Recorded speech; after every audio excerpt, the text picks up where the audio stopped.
persaudaraan umat Islam itu memang perlu ditampakkannya,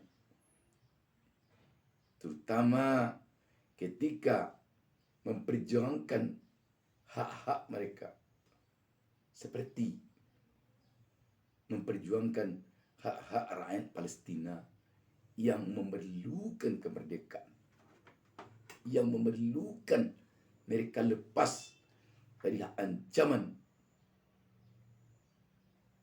Israel atau kaum Yahudi. Sahabat BN, kembali kepada pembicaraan kita di awal tadi, bahwa sekarang ini kita melihat Islam yang ada di Indonesia, dari kelompok manapun, dari ormas manapun, dari aliran manapun, kelihatannya sekarang telah bersatu padu untuk memperjuangkan agar paslon Anies Baswedan dan Caimin memenangkan Pilpres 2024 mendatang ini.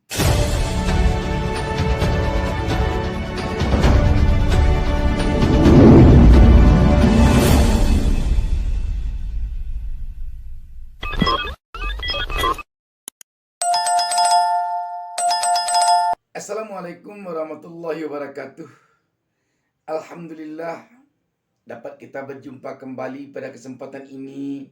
Saya Bustami Narda kembali mendoakan kepada Allah Subhanahu wa taala, Tuhan Yang Maha Esa, semoga seluruh pemirsa, semoga kita semuanya, semoga seluruh bangsa Indonesia selalu mendapatkan keberkahan hidup dari Allah Subhanahu wa taala dan selalu hendaknya diberinya petunjuk kita ke jalan yang benar.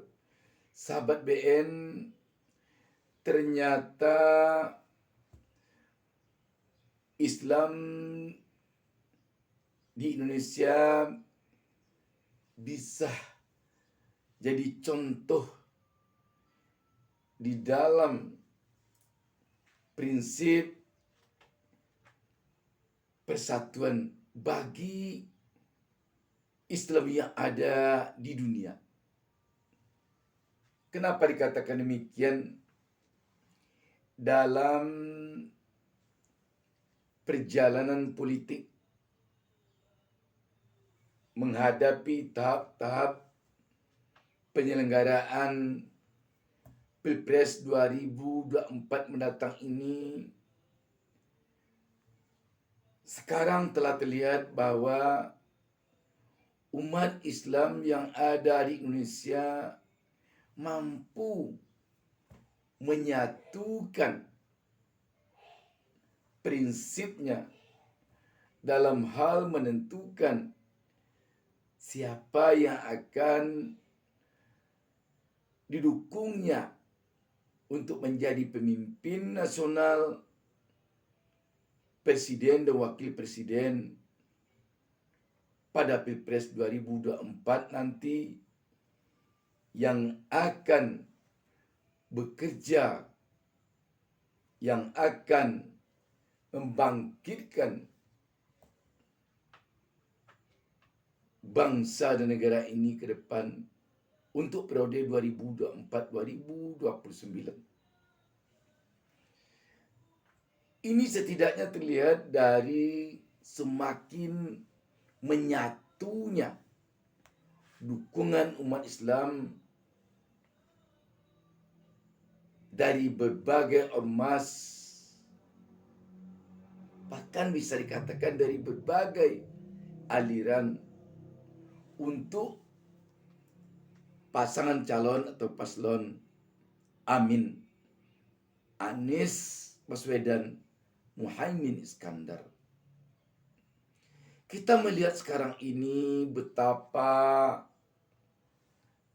dengan bersatunya dukungan Partai Kebangkitan Bangsa yang basis dukungannya adalah Islam tradisional, dengan PKB, dengan PKS maksud saya, Partai Keadilan Sejahtera, yang basis dukungannya adalah Islam modernis.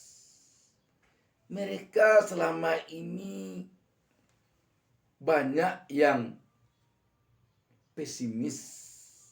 Orang melihatnya bahwa mereka tidak akan bisa bersatu.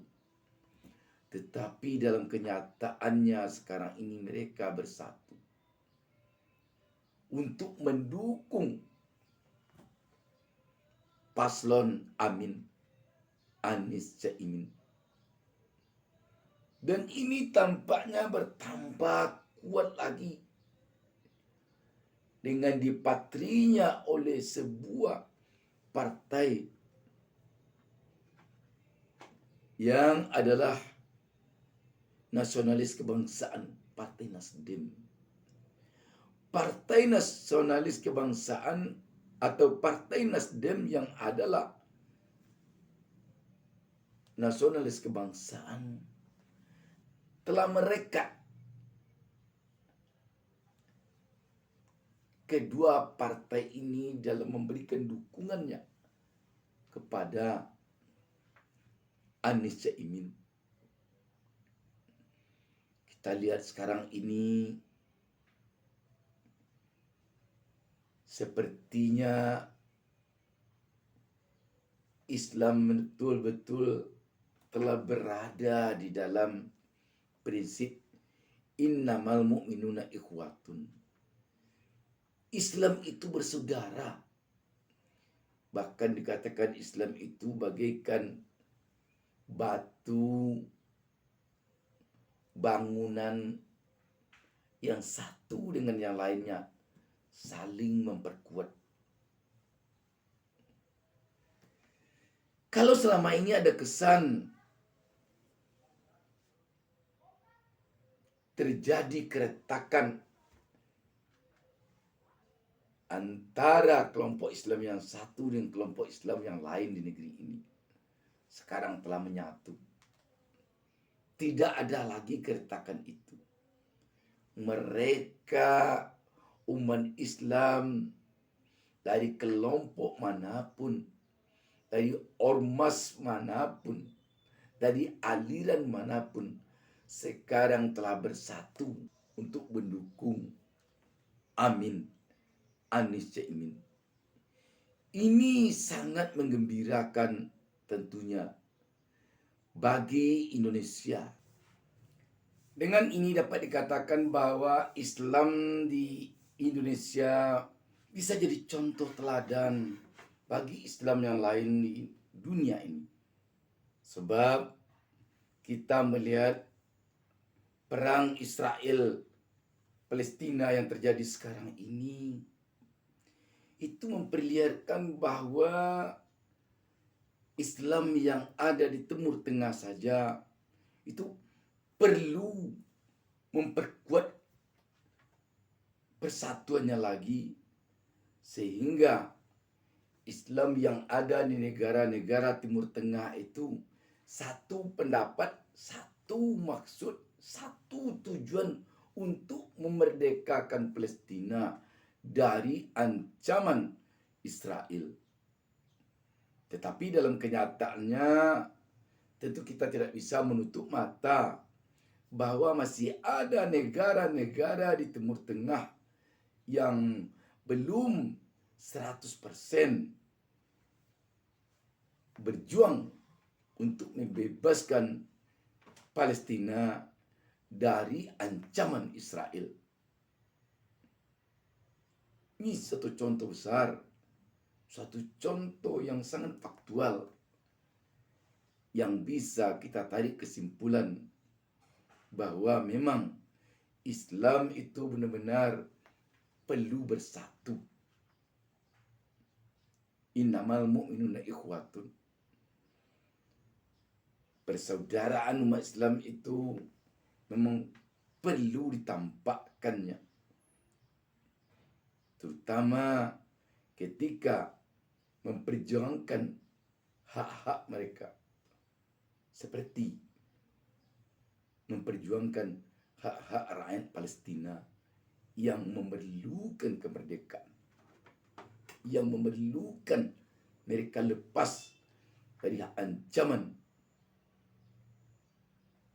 Israel atau kaum Yahudi. Sahabat BM,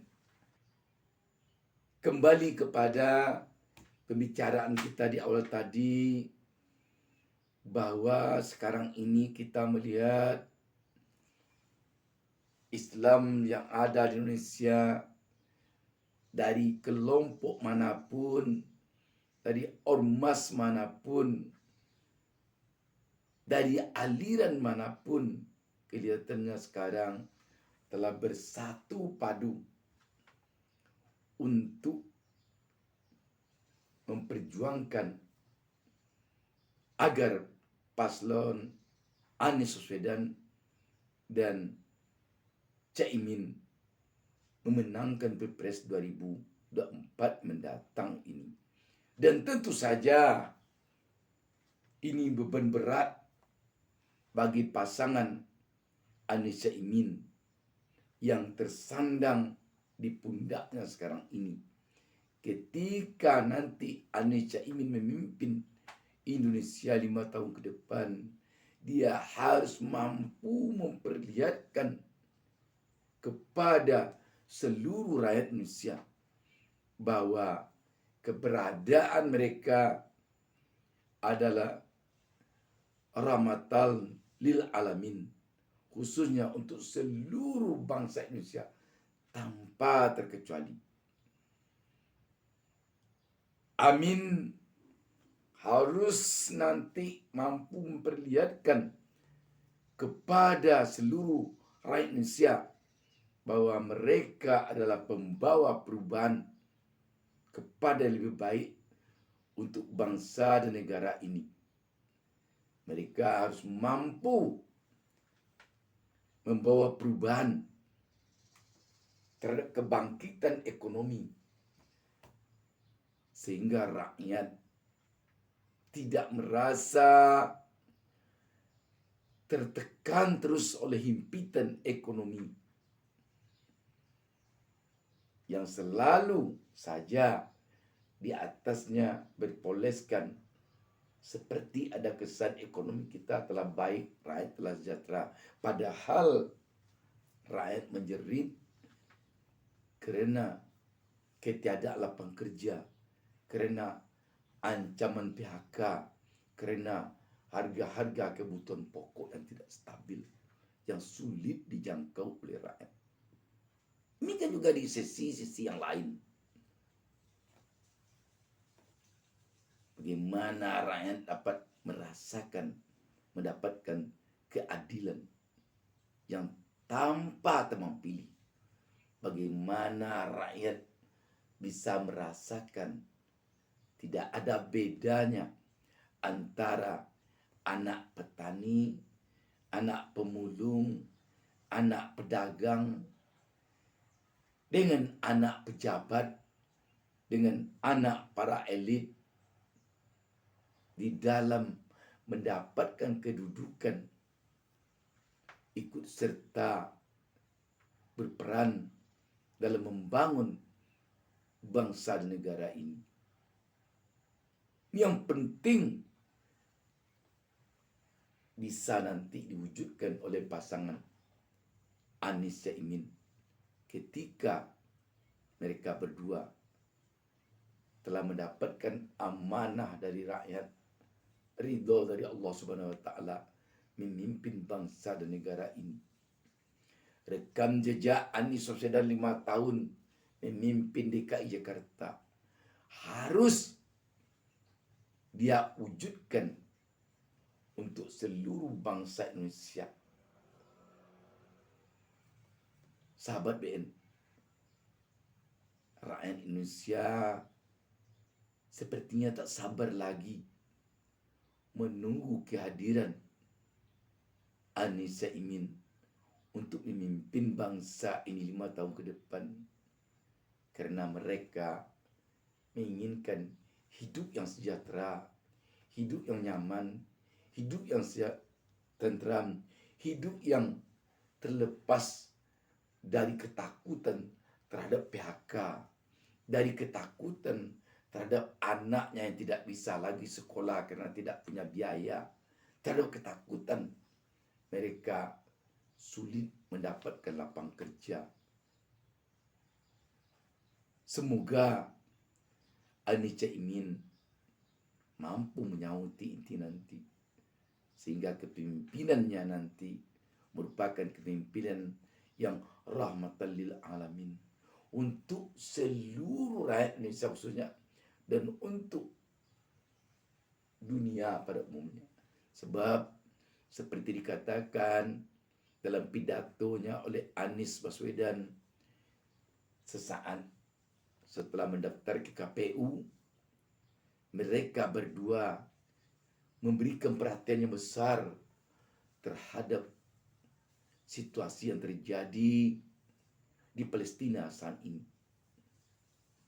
Ini menunjukkan bahwa keberadaan kepemimpinan Ani Caimin nanti bukan saja hanya untuk Indonesia, tetapi untuk dunia, sesuai dengan apa yang tertera di dalam pembukaan Undang-Undang Dasar 1945. Penjajahan harus dihapuskan di muka bumi ini. Dan ini tampaknya telah menjadi visi misi dari Ani Caimin, bahwa Ani Caimin ketika nanti diberikan amanah oleh rakyat Republik Indonesia memimpin bangsa negara ini, mereka berdua dan jajarannya akan turut serta memperjuangkan hak-hak rakyat Palestina. Demikian, wassalamualaikum warahmatullahi wabarakatuh. Jangan lupa subscribe.